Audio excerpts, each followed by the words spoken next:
وَلَلْآخِرَةُ خَيْرٌ لَكَ مِنَ الْأُولَى وَلَسَوْفَ يُعْطِيكَ رَبُّكَ فَتَرْضَى۔ آج کا کوشچن یہ ہے کہ ہم کوئی گناہ جو کرتے ہیں اس کو آہستہ آہستہ کر کے چھوڑ سکتے ہیں یا ہمیں فوراً چھوڑ دینا چاہیے۔ بہت امپورٹنٹ کوشچن ہے، اکثر لوگ اس چیز میں غلطی کرتے ہیں۔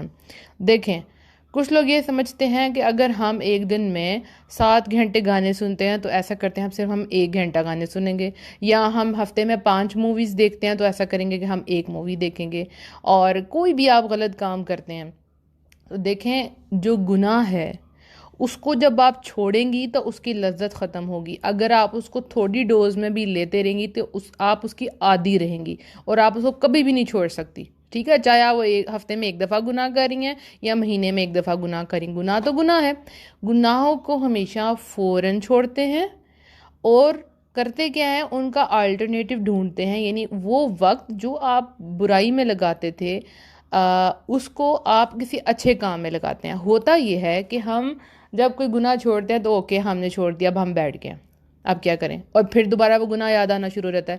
تو جب آپ کا مائنڈ بزی ہوگا تو آپ کو پچھلے خیال نہیں آئیں گے۔ اب آپ کا مائنڈ بزی نہیں ہے، آپ نے اپنے آپ کو فارغ چھوڑ دیا تو آپ کو یاد ہے کہ ہاں وہ اس سے بہتر تھا، میری وہی لائف اچھی تھی۔ ایسا نہیں کرنا، اور گناہوں کو فوراً چھوڑنا، تھوڑا تھوڑا کر کے نہیں چھوڑنا۔ جیسے آپ دیکھیں، اگر آپ کا گلا خراب ہے تو آپ گلا خراب کی میڈیسن کھاتی ہیں، سپوز آپ اینٹی بایوٹک لے رہی ہیں، اس کے ساتھ آپ گول گپے بھی کھا رہی ہیں، تو آپ بد پرہیزی کر رہی ہیں، تو کیسے اس کا اثر ہوگا؟ نہیں اثر ہو سکتا ہے میڈیسن کا۔ اسی طرح سے اگر آپ نیکی کا کوئی کام کر رہی ہیں اور ساتھ ساتھ آپ برائی کو بھی لے کے چل رہی ہیں تو اس کا اثر نہیں ہوتا۔ وہ اثر تب ہوتا ہے جب آپ برائی کو چھوڑتے ہیں، تو پھر آہستہ آہستہ قرآن اور اچھی باتیں جڑ پکڑتی ہیں اور ان کا اثر ہونا شروع ہو جاتا ہے۔ اب نیکیوں کی طرف جب آتے ہیں نا تو وہ آہستہ آہستہ آتے ہیں۔ لائک آپ نے 5 نمازیں پڑھنا شروع کی، اب آپ کہتی ہیں نہیں میں نے اب تہجد بھی شروع کرنی ہے، میں نے شراق چاش بھی، ایکسٹرا نوافل بھی پڑھنا ہے، میں نے ایک دن میں اتنا قرآن پڑھنا ہے۔ ایسا نہیں کرنا۔ 5 نمازیں فرض ہیں، یہ آپ نے شروع کر دی، اس کے بعد آپ نے کچھ دن آپ نے اس پہ استقامت اختیار کرنی ہے، ٹھیک ہے؟ یعنی آپ نے اس پہ جم جانا ہے، پھر آپ نے اگلا عمل لینا ہے۔ نیکیوں میں آہستہ آہستہ جاتے ہیں تاکہ ہمیشہ کے لیے آپ کے اندر آ جائے۔ جیسے کچھ لوگ آپ دیکھیں کہ کوئی کام کرنا شروع کرتے ہیں دین کا، سپوز وہ قرآن پڑھنا شروع کرتے ہیں اور کچھ دن بعد وہ بور ہو جاتے ہیں، وہ چھوڑ دیتے ہیں، کیونکہ انہوں نے بہت زیادہ ایک ہی دن میں پڑھنا شروع کر دیا تھا۔ ہر چیز کو تھوڑا تھوڑا تھوڑا کر کے، اچھی چیزوں کو تھوڑا تھوڑا کر کے لے کے آتے ہیں تاکہ وہ آپ کے مزاج کا، آپ کی ذات کا، آپ کی ڈیلی روٹین کا حصہ بن جائے، ٹھیک ہے؟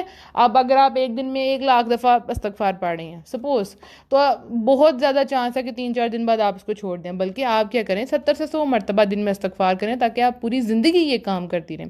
تو گناہوں کو چھوڑنا ہے تو جب سوچ لیا تو فوراً چھوڑنا ہے، اور اس کے ٹائم میں سپوز آپ رات کو گناہ کا کام کرتے ہیں تو اس ٹائم میں آپ نے اچھے کام کرنے ہیں۔ رات کو اکیلا نہیں سونا آپ نے، اور اپنے دماغ کو خالی نہیں چھوڑنا، آپ نے کوئی نہ کوئی اچھا کام کرنا ہے۔ اکیلا سونے کے مراد اگر آپ ایک کمرے میں علیحدہ سوتی ہیں تو اس کمرے میں تب جائیں جب آپ کو بہت نیند آ گئی، ادروائز اپنے فیملی کے ساتھ بیٹھیں، ان کو ٹائم دیں، اور اس کے بعد سونے کے وقت آپ بیڈ پہ لیٹیں تاکہ آپ کو کوئی دوسرا خیال نہ آئے اور آپ تھک جائیں اور بس آپ کو پتہ کہ اب آپ نے سونا ہے، رائٹ؟ اور نیکیوں کی طرف آہستہ آہستہ آہستہ آئیں۔ اللہ سبحانہ تعالیٰ آپ سب سے قبول فرمائے اور سب کے لیے آسانیاں پیدا کرے، آمین۔